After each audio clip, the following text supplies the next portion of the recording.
Nous sommes au jardin de l'Arguenon à Plédéliac où tout est bio. Et ce mercredi matin, Ludovic Roux prépare ses légumes. Une commande un peu spéciale, comme dans toute la France. Et voilà, on nous raconte pas de salade. Les agriculteurs bio du secteur de l'Emballe sont mobilisés pour envoyer leurs produits à la ministre de l'Agriculture et de la Souveraineté alimentaire, Annie Genevard. Une façon passive de montrer leur mécontentement face aux coûts budgétaires annoncés. Une baisse de 5 millions d'euros sur la campagne de communication de l'agence bio et de 10 millions pour le fonds Avenir Bio.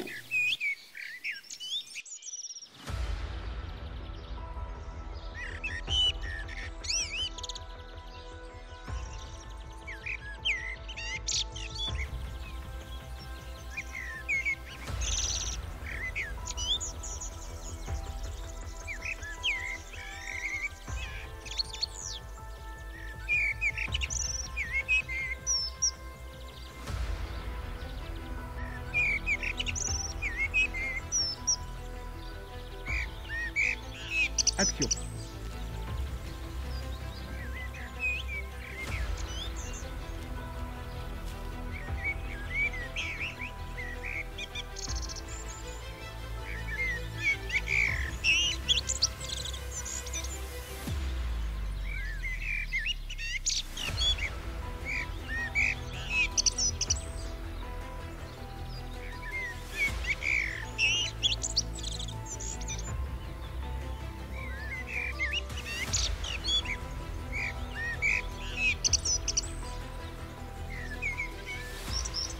En Bretagne, 30 à 40% des installations en agriculture se font en bio.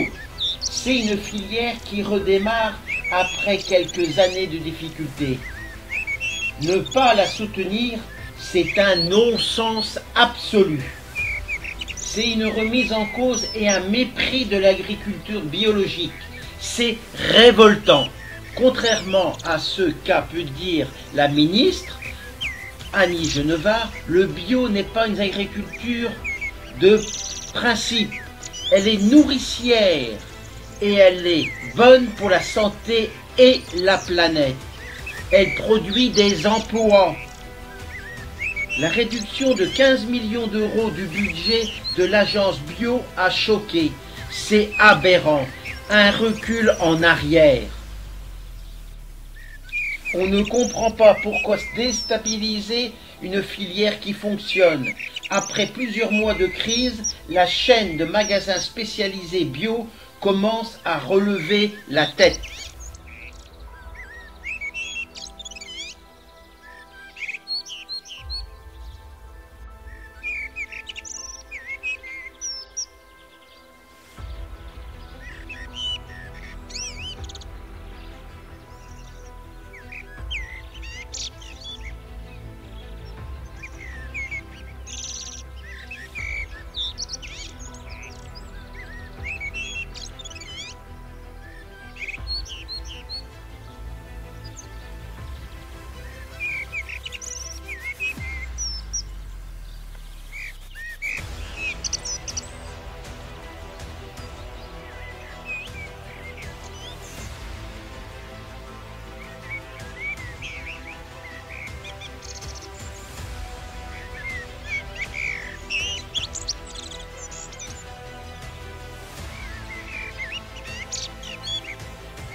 Avec ces colis envoyés à la ministre, on lui fait un cadeau, alors qu'elle nous en fait pas.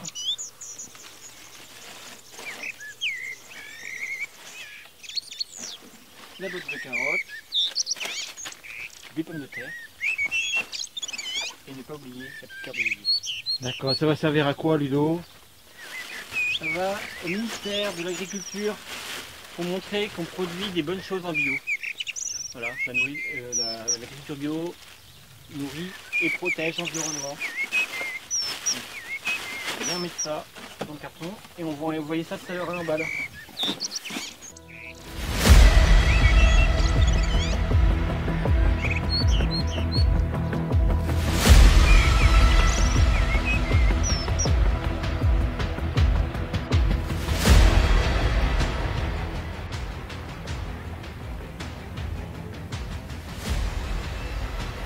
Plus d'une vingtaine de producteurs se sont déplacés aujourd'hui.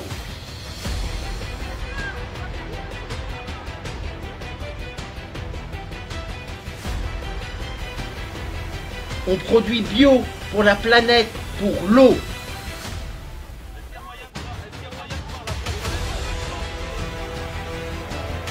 On espère qu'ils vont se rendre compte qu'ils font une fausse route et que cela va servir à quelque chose. Il y a l'administratrice au GAP 22, d'accord, groupement des producteurs bio des Côtes d'Armor, ok, et arboricultrice à Pléton, d'accord. Voilà, productrice de pommes et de jus de pomme, en bio, forcément. Donc vous produisez de pommes et jus de pomme. Et jus de pomme. Ok. Voilà. Et sinon, on est rassemblés aujourd'hui pour faire un envoi à Madame la ministre de petits échantillons de nos bons produits bio de nos fermes. Voilà, c'est une action qui est une action en réaction à des annonces qui sont tombées au 20 mai de coupes budgétaires pour l'agence bio. Des coupes budgétaires conséquentes. Alors il y a eu 5 millions d'euros d'enlevés sur la campagne de communication. Il y a les 5 millions, pardon. Sur la campagne de communication sur la bio qui démarre, juste. Et 10 millions d'euros enlevés à ce qu'on appelle le fonds d'avenir bio. D'avenir bio, qui est un fonds qui est géré par l'agence bio pour la structuration des filières. Voilà. Ça veut dire quoi pour la structuration La structuration des filières, c'est accompagner, quand il y a des nouvelles filières, il y a un exemple dans les Côtes d'Armor qui est très important. Il y a des producteurs qui ont commencé la production de légumineuses pour l'alimentation humaine. Et donc il y a tout un travail de structuration de filières, c'est-à-dire trouver les partenaires de l'aval, y compris la restauration collective pour la commercialisation des produits. Donc accompagner la commercialisation. Voilà. C'est mettre ensemble en fait producteurs, transformateurs, distributeurs pour aller jusqu'au consommateur avec les produits bio. Donc voilà. C'est ce que ça se passe. Donc distributeurs, consommateurs et producteurs. Voilà. Les producteurs. Donc c'est des coupes vis-à-vis de l'agence bio, c'est ça? Des coupes vis-à-vis de l'agence bio, mais l'agence bio ça a des répercussions sur toute la production, quoi. En fait c'est un mauvais signal pour nous, pour la production bio, c'est-à-dire qu'elle est plus considérée comme un modèle de production à part entière, et alors que pour nous l'agriculture bio elle répond à tous les enjeux d'aujourd'hui, de protection de l'environnement, protection de la santé, et c'est le modèle de production qui a le plus d'avenir par rapport aux enjeux climatiques, écologiques d'aujourd'hui.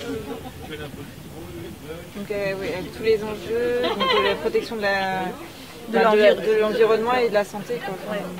Et de la santé en général. Oui, et qui a finalement qui va vers l'avenir. Voilà. Et on se sent méprisé, et alors que l'agriculture bio aujourd'hui n'est pas du tout anecdotique. C'est 14% des fermes. D'accord. Voilà, en moyenne au niveau national, et 10% des surfaces. Donc c'est une agriculture qui a déjà du poids, mais qui doit encore se développer pour justement contrecarrer tous les méfaits des autres modèles dominants, très polluants. C'est bon pour la photo?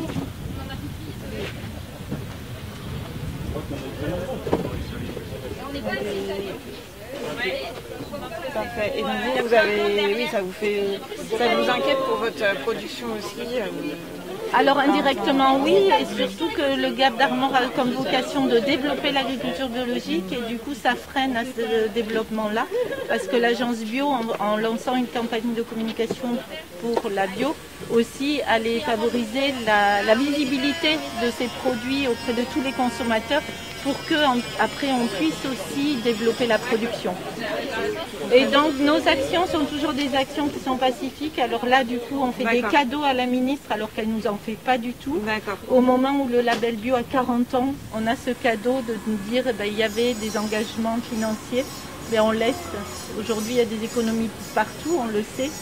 Donc la bio est touchée aussi, mais ça on trouve ça inacceptable. Et ce qui nous ennuie aussi, c'est que le gouvernement, en parallèle de ça, il est sur la loi du plomb, qui est pour la réautorisation de produits phytosanitaires très toxiques. Donc on ne se sent pas du tout soutenu ni accompagné et méprisé. Alors que l'agriculture bio, elle produit, elle nourrit et elle protège. Et protège.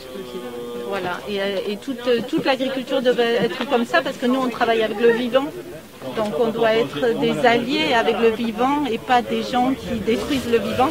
Sinon quelque part on détruit aussi notre outil de travail et ça n'a pas du tout d'avenir. Les bords de route vont afficher des grands panneaux positifs pour qu'on visualise bien l'ampleur de ce modèle et qui n'est pas un modèle anecdotique comme on voudrait nous faire, qui existe, qui a vraiment des conséquences. Et donc il y a ça sur cette ferme. Après c'est pas adapté à toutes les fermes. Hein. Nous on est sur une petite impasse, c'est le panneau. On a déjà notre grand panneau ferme bio, donc voilà. Donc, il y aura des grands panneaux. Ouais, il y aura des panneaux sur les fermes et après on est en train de voir la suite. Il y a des rencontres pour voir la suite, mais on n'a pas fini parce que la réponse on espérerait bien faire changer les choses, mais on sait que ça va être difficile.